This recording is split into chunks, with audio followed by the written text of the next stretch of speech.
আজকাল চাকরির কথা উঠলেই সবার মুখে একটাই দীর্ঘশ্বাস। বাজারে যেন চাকরির আকাল। একদিকে উচ্চশিক্ষার ডিগ্রি, অন্যদিকে স্বপ্নের লম্বা লাইন। কিন্তু কোথায় চাকরি?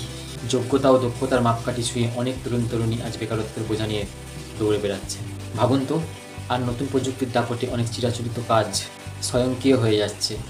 বিশ্ব অর্থনীতির মন্দাও এর উপর চাপ সৃষ্টি করছে। ফলে কোম্পানিগুলো নতুন কর্মী নিতে দ্বিধাবোধ করছে। আর যারা আছে তাদের ভবিষ্যতও অনিশ্চিত। এই সময় শুধু একটা চাকরির পেছনে দৌড়ানোটা বুদ্ধিমানের কাজ নয়। আমাদের দৃষ্টিভঙ্গি বদলাতে হবে, আমাদের দক্ষতা বাড়াতে হবে, নতুন কিছু শিখতে হবে। ফ্রিল্যান্সিং বা অনলাইন ব্যবসা, ছোট উদ্যোগ, এই ধরনের বিকল্প নিয়ে আমাদের ভাবতে হবে। সরকারি বা বেসরকারি চাকরির পাশাপাশি নিজেদের আয়ের নতুন পথ তৈরি করাটাই এই সময়ের দাবি। মনে রাখবেন, এই কঠিন সময়টা হয়তো চিরস্থায়ী নয়, কিন্তু যারা এই সময়টাকে কাজে লাগিয়ে নিজেদের তৈরি করতে পারবে, তারাই আগামী দিনের চ্যালেঞ্জ মোকাবিলায় সফল হবে। আশা করি আপনার এই ভিডিওটা অনেক কাজে লাগবে। যদি ভিডিওটা ভালো লেগে থাকে একটা লাইক করে দিও, যদি খুব ভালো লেগে থাকে একটা সাবস্ক্রাইব করে দিও। দেখা হচ্ছে নতুন ভিডিওয়ে। ততক্ষণ টাটা, সবাইকে বাই, গুড নাইট।